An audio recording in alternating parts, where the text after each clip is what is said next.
Hello everybody and welcome back to my channel Blue Lady Couture. This video is going to be a sewing vlog, so you'll get to follow along on my latest project.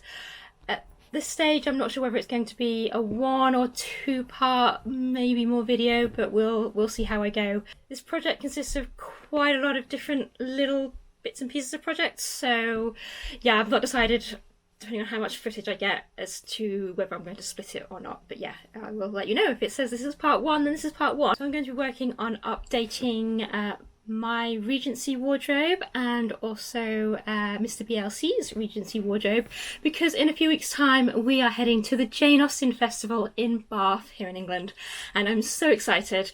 We went many years ago to the Jane Austen Festival, and it was one of the first big kind of costume dress-up festivals that we ever went to. The costume I originally made, it was one of my favourite ever costumes, and these photos that I'm going to put up are some of my favourites. Even though these are several years old now, these are some of my favourite photos of me in costume that I've ever had taken. And we were taking part in a photography workshop, channeling my best Elizabeth Bennet, visiting Derbyshire, high up on the rocks above the dales and the moors. But yes, this costume sadly no longer fits me. I made it many years ago, and yeah, it no longer fits me, so I've sold it on, which means I now need to make myself a new costume to wear. So I'm basically starting from scratch because I have pretty much nothing. All I have is a pair of stays, which I made in a previous video. Again, even that was going back a couple of years ago, into the lockdowns of 2020. But yeah, you can check out that video if you want to see me making my Regency short stays. And I also have a ball gown, which mostly still fits me, but I need to do some alteration work on it, just to improve it and make it fit me a little bit better. So I'm going to be doing that, and then I need to make the rest of a basic Regency costume. So I need to make a day gown, I need to make a new spencer. I would like, if I have time, to make a second spencer, but I'm not sure if I'm going to be able to, because I also need to make new bits and pieces for Mr BLC as well. So yes, this is quite a big project with lots of different bits to it. So currently Mr BLC does have 2 waistcoats and a shirt, and essentially he has a full ensemble, but I made it many years ago, and there's some elements of it that I don't think are up to my costuming standards of today. So some parts I do want to remake. So I really want to make him a new coat, a new Regency coat. He could also do with a new shirt, because he only has 1 shirt, so if we could have a couple of shirts to last us for the duration of the festival, that would be brilliant as well. And yeah, I would like to make him some new full front trousers and things like that, but again, I don't think I'm going to have time ahead of the Jane Austen Festival this year. I'll have to make do. At the moment, Mr BLC has more of a Regency outfit than I do, because I only have stays, and yeah, that's not a look. That's not going to be practical.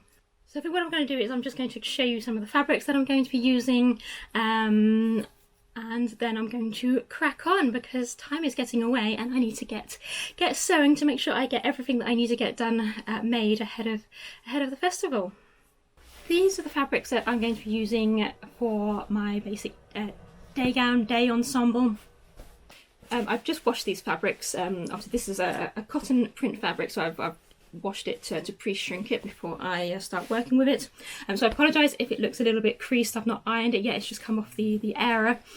But yes, I wanted to obviously get this video started and show you what I'm working with. Yeah, so this is the fabric for my day dress, and I'm hoping the camera will focus and you will be able to see. This is kind of a white on white cotton print. It has kind of a pretty kind of florally vine kind of pattern running all the way across it, and I thought that would be quite pretty and elegant for a nice day gown, without being too sort of fancy or too over the top. And I do like nice white Regency dresses, and I didn't quite find like a coloured cotton print that was working for me. So yeah, so I just went for this nice white on white print, which I think will do very nicely. And then for my spencer, which of course is the little short high-waisted jackets that the ladies wear in the Regency era, for my spencer jacket I'm going to be essentially creating one of the spencers that I sell in my Etsy store. available as a made to measurement garment, because I desperately need to get some new photos done for that, which is one of the reasons why I wanted to go along to the Jane Austen Festival this year, so I can use it obviously as a beautiful backdrop, and of course in the beautiful city of Bath as well, to get some really lovely photos of my garments being worn. So I'm essentially going to be making my Catherine Spencer, which it'll be in this beautiful classic blue silk dupion, and then it's going to be trimmed in white silk piping, and then hopefully, fingers crossed, I'm going to have some beautiful buttons made for me to finish it off and look really, really pretty and elegant. One of the other reasons I've gone for this blue colour, one, I do love blue. This also happens to be, I really wanted, if possible, to use fabrics from my stash rather than keep buying new fabrics all the time unless I really need to for a project.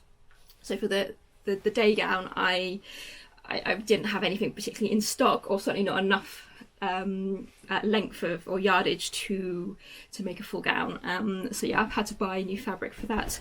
But for the Spencer, I only need about 2 meters, maybe a little bit less, and I've had, and I had this in stock, and it's just a perfect colour for me.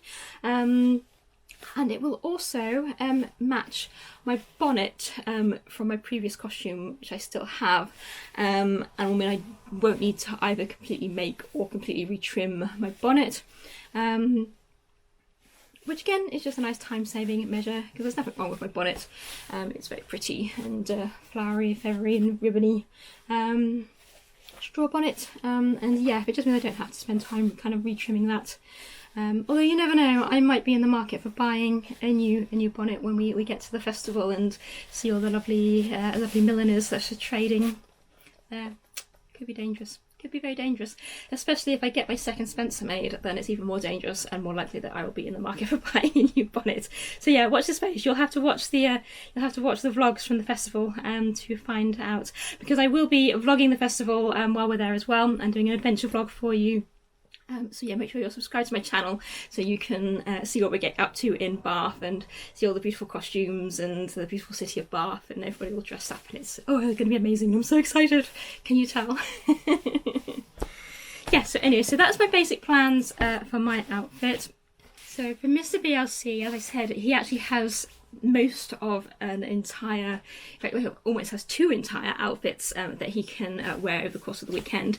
One of which is this lovely silk waistcoat that I made for him many years ago, but it's still fine. It just needs a little bit of TLC, a little bit of tidying up.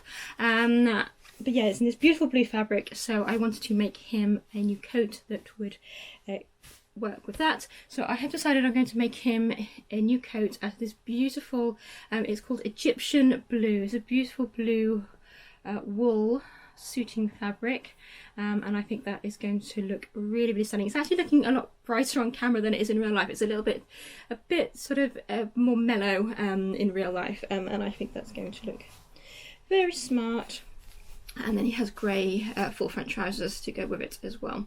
So yeah, so I think that will be lovely. So that's my plan for Mr BLC.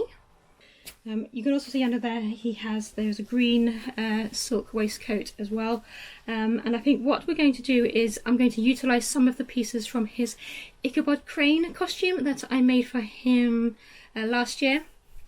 Because that essentially features full front trousers, which, although Ichabod Crane from the Sleepy Hollow movie is set, well, it's set in 1799, but the costumes are very much 18th century. He could get away with them for early Regency. And I say the trousers, the black trousers, are full front trousers, and the coat is more of a more open 18th century cut. I think he could get away with it, say for very early Regency. So yes, so that's what we're doing for that. So that essentially gives him extra outfits to wear over the course of the festival, which is nice for him. So the other fabric that I have here on my work table at the moment is just some of my regular white cotton lawn, which I normally use for making like undergarments, so chemises, bloomers and things like that. And I'm going to be using it because it brings me nicely on to what I'm actually going to start this project series with, is that I desperately need to make myself a new chemise to go underneath my stays and under my gown. And so yes, I'm going to be using this to make that. I'm also going to use it probably to make a new shirt for Mr BLC to wear with his outfits as well. And yeah, so again, this has been freshly washed and not pressed or ironed yet. So yeah, looking a little bit creased at the moment. But yeah, this is a lovely lightweight cotton lawn, which is just perfect for those. Because I am going to show you the state of my current chemise. Now this is a very old chemise. I've had it for years. This is probably 15-16 years old, and I've worn it so many times with so many different costumes. It's one of those real good just go-to wardrobe staples that I have in my costuming wardrobe. And yeah, and I basically have worn it till it has literally started falling to bits.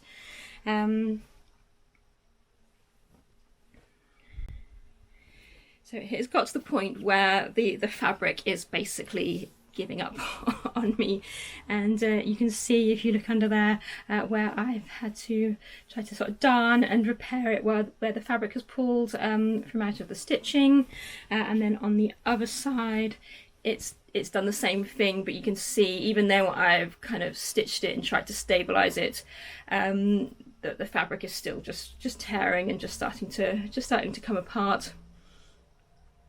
So I sadly think it is time that I need to make myself a new one, which is what my plan is for today. So what I'm going to do is take the pattern off my old chemise, because it's been so long since I've made this. I don't have the pattern anymore, and I don't have one available, so I'm going to just quickly do that. But it's basically back and a front, and then it has kind of the little sleeve caps as well. I haven't decided if I'm going to trim it with lace or whether I'm just going to kind of do a fold over and make a channel with a drawstring in, just to keep it a bit simpler and a bit cleaner. I don't really want the lace kind of like poking out from under us, because obviously Regency dresses can be quite sort of open necked, quite wide, sit quite wide on the neckline, and yes, I know I could put a chemisette or you know, a little a fichu kind of in there as well, but yeah, I might just see. We shall see how I feel, whether I'm going to put lace on it or not. But yeah, it's just a very simple drawstring chemise. Comes down to about knee length on me. It's just fine, and will be just the job for going under my Regency gown. So I've laid out my pattern paper, and then I've laid the chemise on top. I've folded it in half so that I have essentially the centre front or centre back, because they're the same line running down here. And then I can just trace off around the outside, add on the seam allowances, because obviously they're folded in at the moment, and trace off the shape that I need up the top here. And then I can essentially fold the pattern paper in half, and then when I trace it off again, and then when I fold it back out, it obviously gives me an even symmetrical front and back in one piece pattern, so that when I lay it out on a folded over piece of fabric, I should then get both the front and back cut out just in a single cutting session in one go. That's the plan anyway.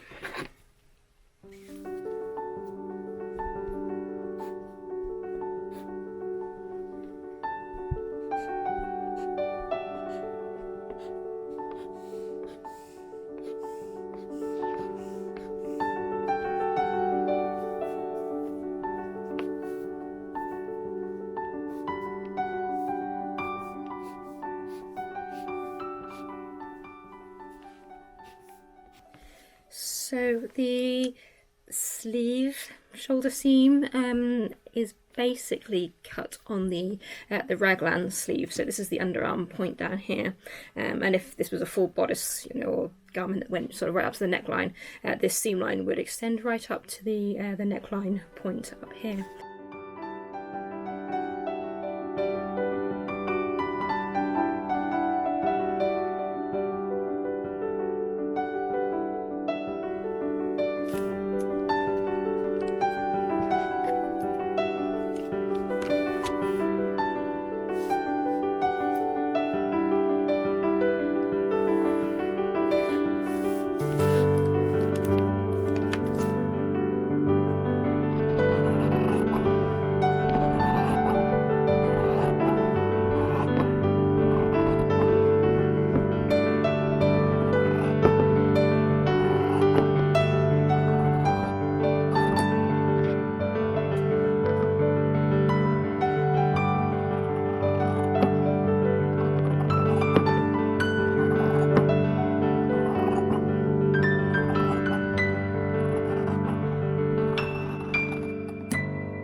course the Regency era would traditionally have been completely hand sewn. It is the era before the sewing machine.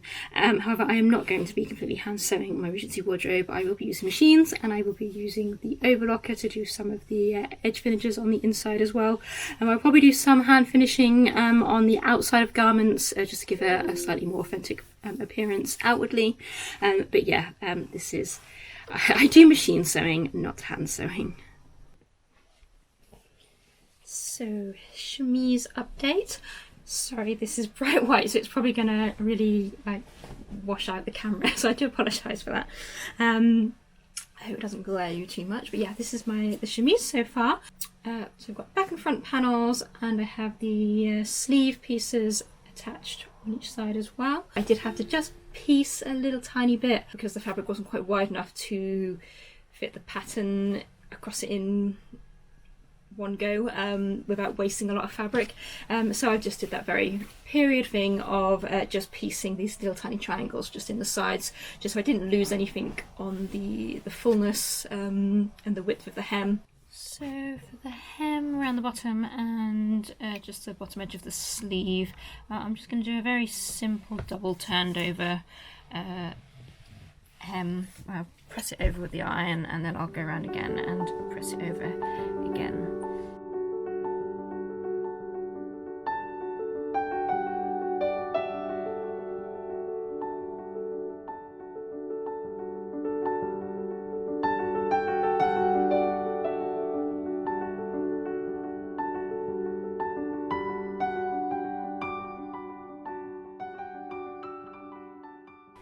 There we are. One simple, unfussy finished chemise. Yeah, I decided not to go replace trimming on it in the end. I'm just going to keep it as a just a drawstring around the neckline and see how I get on with it. I can always add lace onto it at another point. But yeah, it just reduces that little bit of bulk around the neckline. So yeah. So now that little job is out of the way, I can now crack on with the next part of my Regency ensemble, which will be my day gown. So I will see you tomorrow.